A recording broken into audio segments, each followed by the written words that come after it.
बिस्मिल्लाहिर्रहमानिर्रहीम अस्सलामु अलैकुम।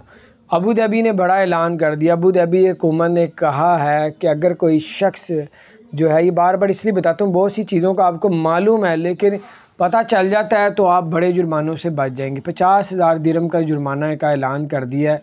अगर कोई रेड सिग्नल को काटेगा और अपनी गाड़ी को लेके चला जाएगा, रेड सिग्नल में इशारा तोड़ देगा, चला जाएगा, तो 50,000 दिरहम का फ़ौरी तौर पे उसको जुर्माना किया जाएगा और उसको कहा जाएगा कि इसको पे करे। अगर वो पे नहीं करेगा उसकी गाड़ी को ज़ब्त कर लिया जाएगा। गाड़ी ज़ब्त करने के बाद 3 महीने के अंदर अंदर या 30 मेरा ख्याल है, यानी कि कुछ दिन उन्होंने रखे हुए, 1 महीना या 3 महीने हैं, उसके अंदर अंदर अगर आप लोग पे नहीं करते 50,000, फिर आपकी गाड़ी को नीलाम कर दिया जाएगा। आपकी गाड़ी को नीलाम करने के बाद अगर आपकी 50,000 दिरहम तक गाड़ी ना हुई तो बाकी आपको नोटिस आ जाएगा। नहीं पे करेंगे तो आपको जेल भी हो सकती है। दोबारा इससे चीज़ों से बचने के लिए आप कभी रेड जो इशारा कभी ना तोड़ें। तकरीबन पाकिस्तानी 22-23 लाख रुपया जुर्माना बनता है। बार बहुत बड़ी अमाउंट है। अल्लाह ताला आप सबको और हम सबको अपने हिफ्ज़-ओ-मान में रखे, अपना ख्याल रखें। अस्सलामु अलैकुम।